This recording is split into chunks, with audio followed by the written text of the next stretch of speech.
kerja jugalah di kedai makan yang tersorong betul-betul tengok dekat ni. tengah hutan. Dan aku tak sangka ada daging-daging steak, burger wagyu, dessert dengan banyak lagi makanan dekat sini. Nama tempat ni Botanica Plasco yang ada dekat Bamboo Hills KL. Aku masuk je dekat sini memang terkejut lah. Dia punya tempat tu lawa gila.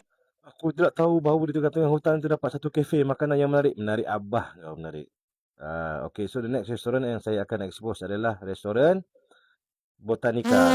Juga berada di Bamboo Hills di Sentul bersebelahan dengan Highway Duk Sentul.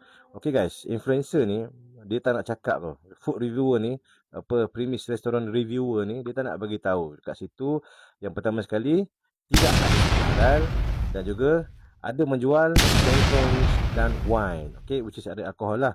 And for me, it was not suitable untuk orang Islam. And I will say it again and again and again and again. Influencer, tolong jangan review tempat yang ada alkohol. Kalau kau nak pergi makan bawa mak bapak kau pergilah makan dengan mak bapak kau. Tapi kau jangan buat video because every time seseorang tu pergi makan di situ because of your video, because daripada video yang dia tengok, daripada video yang kau buat, dia akan berdosa sebab pergi tempat yang ada jual arak dan dengan kau sekali terbalik dosa dia.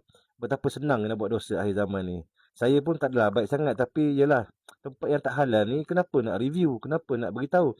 Okay, fine. You nak buat review, you buat lah. Tapi bagi tahulah kat situ ada arak. It was very simple. Bagi tahulah tempat tu ada arak. Supaya orang pun kalau orang nak pergi, dia tanggung sendiri. Saya tak faham dengan influencer-influencer sekarang ni ya. Review ada tempat yang ada arak tu, review sekali tempat ada arak. Okay, it was very simple. Ada arak, cakap je ada arak. Kalau orang nak pergi, by their own responsibility, okay, terpulang pada dia orang. Tolonglah food reviewer, premise reviewer, influencer-influencer ni, tolong alert sikit. Kau tu orang Melayu, orang Islam. Jadi, malulah sikit. Malu kat Nabi Muhammad Malu kat Nabi Muhammad.